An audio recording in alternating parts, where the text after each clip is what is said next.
va a afectar igual dentro de esas, no se guíen específicamente, por eso les he dicho yo que complementen, esas son guías simplemente, y muchas veces el libro de semiología, porque este es de Chamorro, ya, o Argentes, está mezclado entre ambos.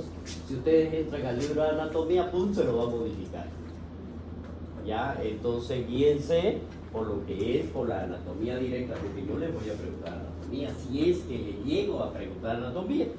Normalmente no me gusta, soy más clínico. ¿Listo? Bien, entiendo.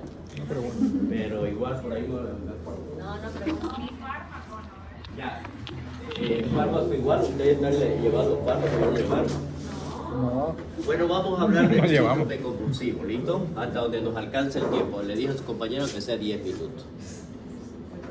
El síndrome convulsivo son aquellas contracciones que pueda tener la parte muscular, puede ser localizada, puede ser en algún lugar, en algún segmento, pueden ser tónicas o pueden ser clónicas. Tónica cuando hace esto y clónica cuando ya lo hace movilizarse. Entonces todo ese tipo que nosotros lo vamos a ver y lo vamos a conocer, van a estar dominadas o dominadas por el área central. Es decir, todo lo que le pase en el cerebro puede ser manifestaciones con este tipo de condiciones. Por eso tiene síntomas y tiene signos. Por eso es que lo vamos a conocer como síntomas. Dentro de toda ella, que ustedes ven, el elemento central, que son movimientos totalmente involuntarios, a eso lo vamos a conocer como convulsión.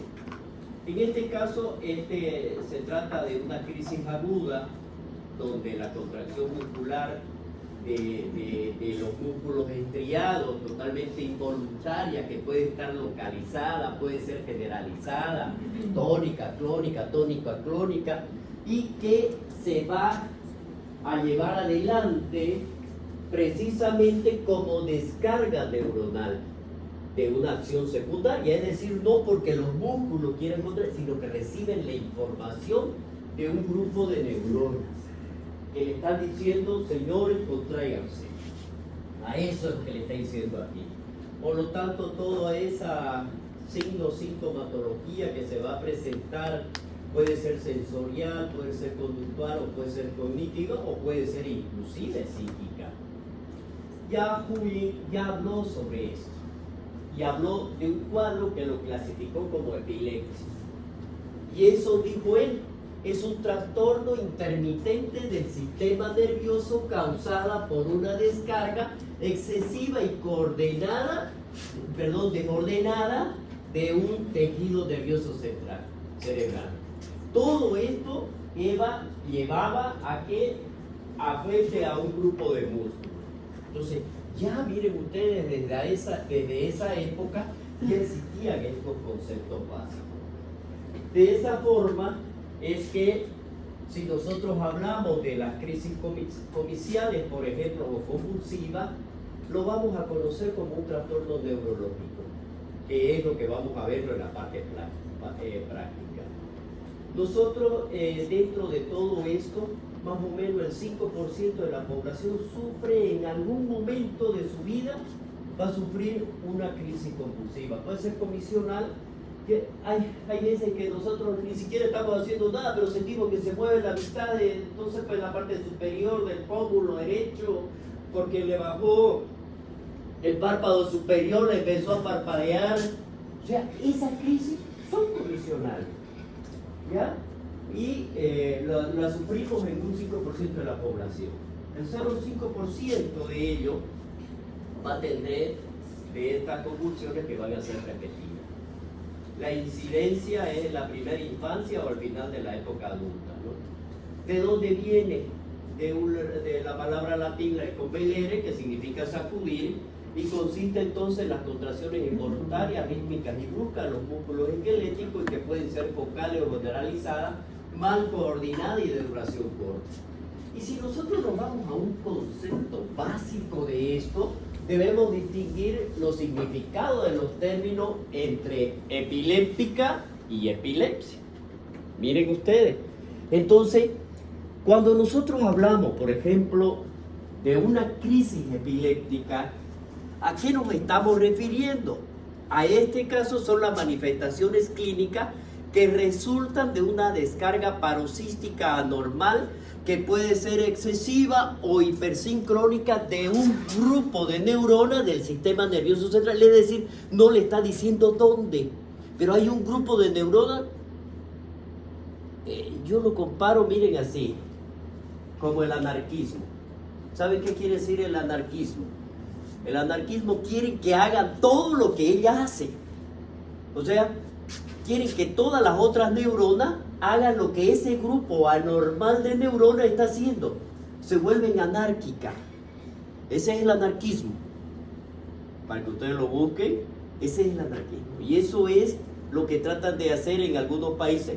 Quiero que sean todos como nosotros y por eso ustedes van a hacer lo que nosotros... Eso es lo que están haciendo aquí. Ese grupo de neuronas quiere que hagan lo que ella está haciendo, que hagan todos.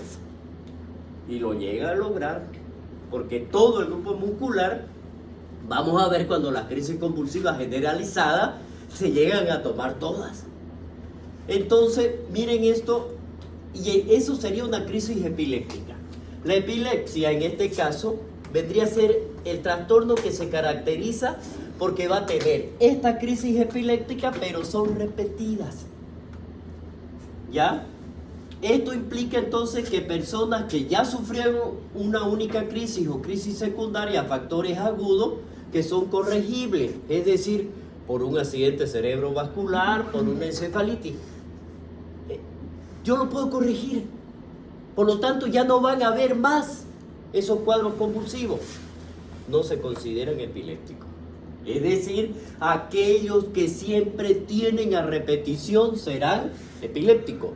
Las crisis convulsivas pueden ser provocadas por esto. Y eso se pueden corregir. ¿Ya? O por ejemplo, aquel paciente que tiene quiste hidatídico a nivel cerebral, también pueden dar. Se le retiran y punto. Que tiene un tumor, se lo retira y punto, y se acabó.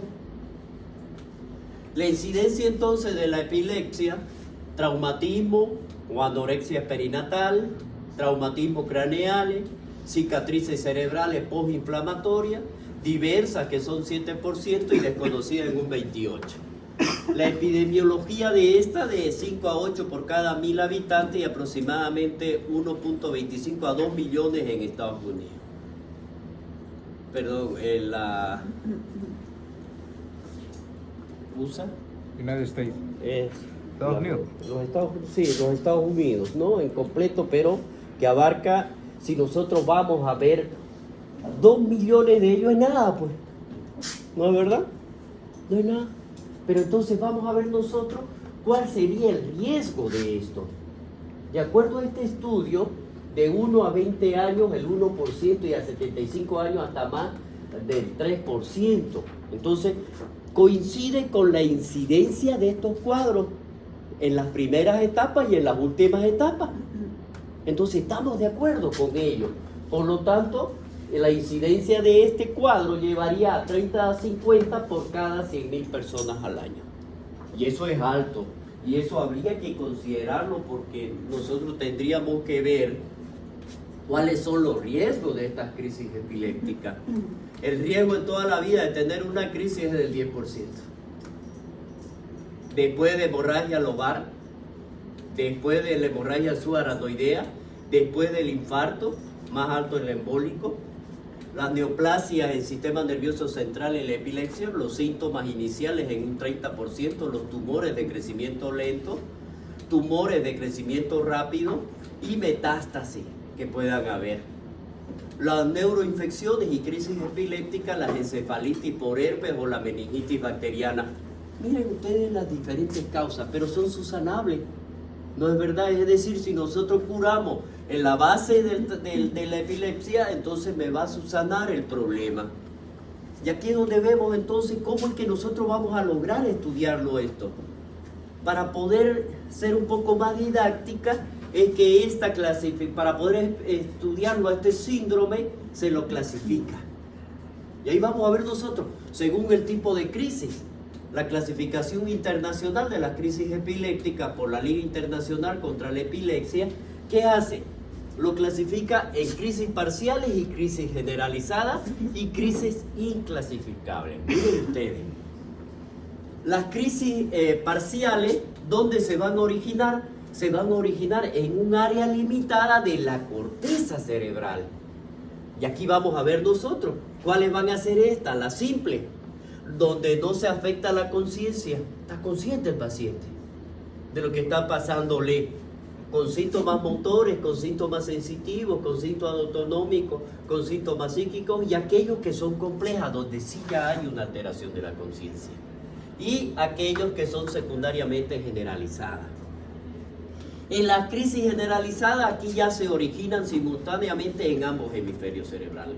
¿Qué es lo que ha ido tomando?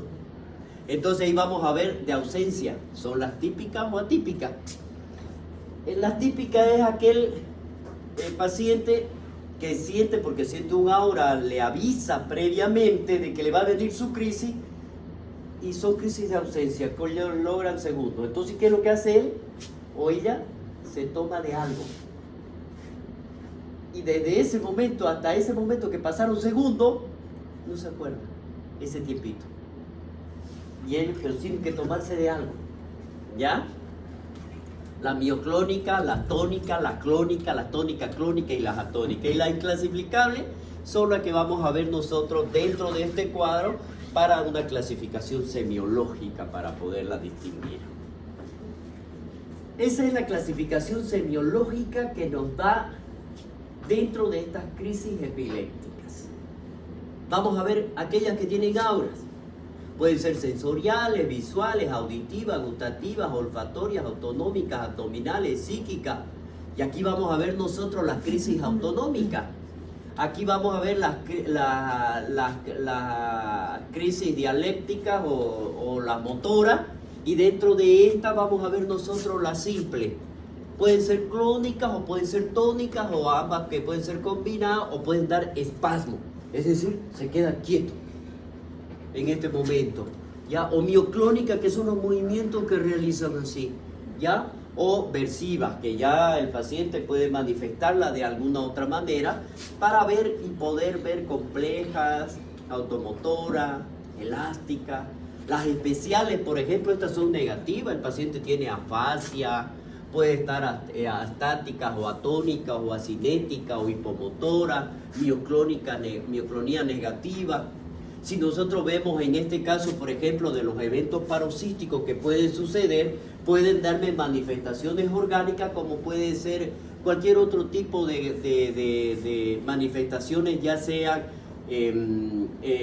digestivas o ya sean oculares, es decir, la está manifestando de alguna manera. Las psicógenas son por el comportamiento. Las convulsiones generalizadas, dentro de estas las tónicas, la contracción muscular sostenida y permanente, la clónica, contracción y relajación muscular. La sostenida y permanente es esto, así, esa es la tónica, así, duro. Y la que hace contracción y relajación es esto. Entonces, ¿esto qué le hace? Cuando son tónica, clónica, el paciente hace esto. Y es como si se estuviera sacudiendo. Eso es la otra. Tónica clónica, contracción tónica e interrumpida, sacudidas clónicas intermitentes. Cuando ustedes lo ven que ese paciente se cae y ahí convulsiona. Lo que antes le decía que está tomado por el diablo. Ayer convulsionó un jugador en un partido de fútbol, ¿no? Sí, pero fue por hipoxia. Eso era preguntar por qué. Por hipoxia. Claro, fue por hipoxia. Lo que estábamos viendo fue el anterior. Dentro de la misma clasificación, por hipoxia cerebral, por el cansancio mismo, no le llega. Y eso fue grave. Aquí van a comprenderlo, hablando de la fisiopatología, miren ustedes. ¿Realmente sería algo agudo que sucedió por hipoxia o puede ser que también tengan desintegrantes parte de eso? Dice que no tenía. El médico dio su declaración que no tenía ningún antecedente.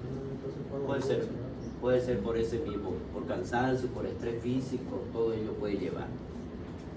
Miren aquí la fisiopatología entonces. ¿Por qué resultan estas convulsiones? Primero ya dijimos, hay una descarga brusca, excesiva y rápida de cierto número de neuronas motoras encefálicas. No todas, si son ciertos números.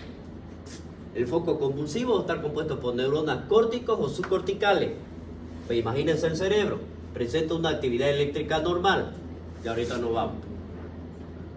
Cuando la descarga paroxística, miren ustedes, se produce en las estructuras centroencefálicas, las reticulares y las talámicas, estas se van a propagar hacia la corteza y se va a manifestar como una convulsión generalizada cuando se propaga hacia la corteza. Y miren esta.